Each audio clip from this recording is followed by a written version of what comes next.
નમસ્કાર દોસ્તો, જે રીતે આ અગ્નિકાંડ બન્યો છે, હાલ તો ચર્ચાનો વિષય એ જ છે કે રાજકોટની અંદર ગેમ ઝોનની અંદર જે અગ્નિકાંડ બની ગયો છે, લોકોએ એમના જીવ ગુમાવ્યા છે, એ એક ચર્ચાનો વિષય બની ગયો છે. પરંતુ આ ચર્ચાના વિષયની વચ્ચે તમે સ્માર્ટ મીટર ન ભૂલી જતા.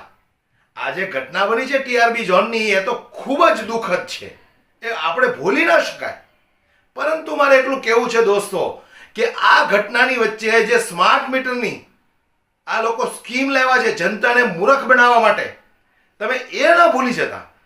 કેમ કે ઘણી બધી જગ્યાએ લોકોએ સ્માર્ટ મીટર ચોરી છુપે પણ લગાવવાનું ચાલુ કરી દીધું છે. કોઈના ઘર બંધ હોય તો પણ ત્યાં મીટરો લગાવી દીધા છે. ઘણી બધી એવી ઘટનાઓ સામે આવી છે.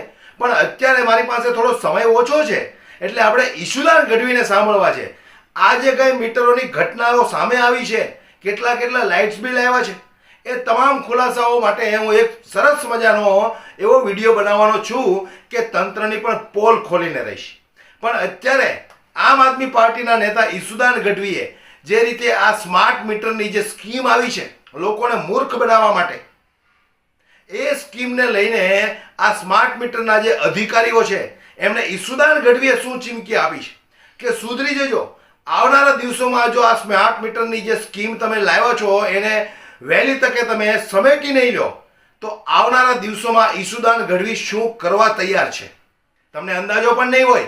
આ એ જ ઈશુદાન ગઢવી છે કે જે 2022ની ચૂંટણીમાં ચૂંટણી લડ્યા હતા ધારાસભ્યની, અને જનતાએ એને એટલા વોટ ન આપ્યા કે ઈશુદાન ગઢવી ધારાસભ્ય બની શકે. છતાં પણ આજે આ ઈશુદાન ગઢવી જનતા માટે લડી રહ્યા છે. ત્યારે પેલા 156 જે સત્તામાં ઘૂસી ગયા છે, જેમને કોઈ જાતનું જ્ઞાન નથી, અંગૂઠા છાપ નેતાઓ છે અડધા, તો એમાં આજે એક શબ્દ બોલવા માટે તૈયાર નથી કે આ સ્માર્ટ મીટર કેટલું લાભદાયક છે કે કેટલું ગેરલાભ છે. છતાંય આ ઈશુદાન ગઢવી આમ આદમી પાર્ટીના નેતા જનતાના હિત માટે જે રીતે લડી રહ્યા છે, ત્યારે ઈશુદાન ગઢવીએ ડીજીવીસીએલના જે અધિકારીઓ છે એને શું ચીમકી આપી છે કે આવનારા દિવસોમાં જો તમારા આ સ્માર્ટ મીટરનો કિમિયો વહેલી તકે તમે સમેટી નહીં લો તો અમે શું કરવા માટે તૈયાર છીએ. સાંભળીને તમે દોસ્તો હચમચી જવાના છો. આવો આપણે સાંભળીએ કે ઈશુદાન ગઢવીએ આ લોકોને શું ચીમકી આપી છે. વિસ્તારમાં કેટલીક સોસાયટીમાં 500 થી 700 મીટર લગાડી ગયા સ્માર્ટ મીટર. સ્માર્ટ મીટરની આનંદના સમાચાર એ છે સ્માર્ટ મીટરના કે એક જ ઝાટકે લાગ્યાની સાથે 6,67,000 બિલના મેસેજ આવવા માંડ્યા. અને જ્યારે રજૂઆત કરવા ગયા ત્યારે એમની પાસેથી લખાણ લઈ લેવાનું કે અમારાથી ભૂલ થઈ ગઈ. સ્માર્ટ મીટરનું તૂત બંધ કરો. તમે સ્માર્ટ મીટર લોકોને લૂંટવા માટે, લોકો પાસેથી ચાર્જ વધુ વસૂલવા માટે અને કોઈ મોટા ઉદ્યોગપતિને સોંપી દેવા માટેની આ કારસો રચ્યો છે ભાજપ સરકારે. આજે અમે ચેતવણી આપીએ છીએ કે તમારામાં તાકાત હોય તો પહેલાં સ્માર્ટ સ્કૂલો બનાવીને આપો અમને, તમારામાં તાકાત હોય તો સ્માર્ટ ઘર બનાવીને આપો અમને, તમારામાં તાકાત હોય તો સ્માર્ટ મોહલ્લા ક્લિનિક બનાવીને આપો. પબ્લિકને આપવું કાંઈ નથી. નરોડા નારોલ વિસ્તારમાં 5 એવી સરકારી સ્કૂલો નથી, હોસ્પિટલો નથી, અને સ્માર્ટ મીટરના નામે તૂત. અને તમે આજે મેં અત્યારે બિલ જોયું કે ફ્યુલ ચાર્જ, એનર્જી ચાર્જ 20 રૂપિયા હોય અને 92 રૂપિયા રોજના બિલ આવે છે. આ બિલ શેના રૂપિયા આવે છે?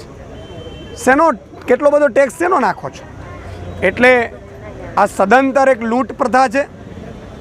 સ્માર્ટ મીટર જેટલા પણ આ નરોડા વિસ્તારમાં લાગ્યા છે એ બંધ કરી જૂના મીટર ફરીથી લગાડી દેજો, નહીં તો અમે કચેરીઓ ઉપર હલાબોલ કરીશું. બીજું કે આમાં સરકારી કર્મચારીઓ અને પોલીસ ખાતાના કર્મચારીઓને પણ મારે ચેતવણી આપવી છે કે એક પણ જનતાને પરેશાન કરવાનું જો તમે કારસો રચ્યો તો તમારા એકના ભાંડા ફોડ કરીશું. આ પ્રજા અત્યારે પીડાઈ રહી છે. 2% ખાવાનું નથી મળી રહ્યું. એટલે જીઈબીના અધિકારીઓ હોય કે બીજા તંત્રના અધિકારીઓ હોય, તમે જે રીતે પ્રજા ઉપર પરેશાન દમન કરો છો, કાયદા એવા બનવા જોઈએ. અને આ સંવેદનશીલ મુખ્યમંત્રી ક્યાં છે? અમદાવાદના છો તમે તો. આજે જો મને ટાઈમ મળતો હોય અમદાવાદમાં મળવાનું તો તમે તો ચૂંટાઈને બેઠા છો અને ચાર્ટર પ્લેન, હેલિકોપ્ટર સાથે, હોસ્પિટલ, બધું વ્યવસ્થા સાથે બેઠા છો, પગાર લો છો. હું તો હારી ગયેલો છું.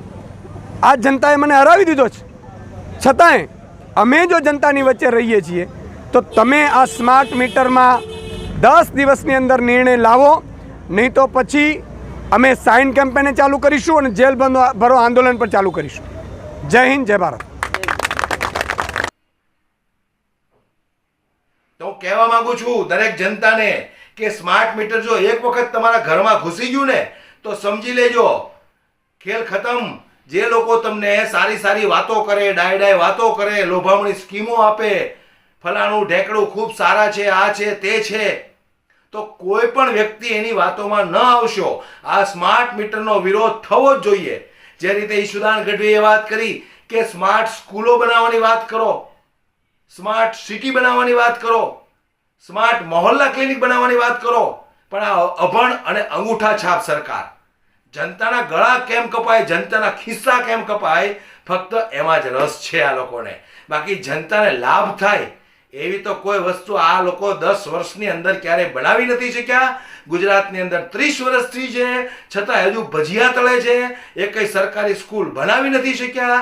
આજ એમની ઓકાત છે. એટલે હું કહેવા માંગુ છું કે 156 સીટ જે તમે આપી છે ને, તો થોડો પછતાવો આપણે પણ કરવો પડશે. વધુમાં વધુ વિડીયોને શેર કરો ને સ્માર્ટ મીટરથી બચતા રહો.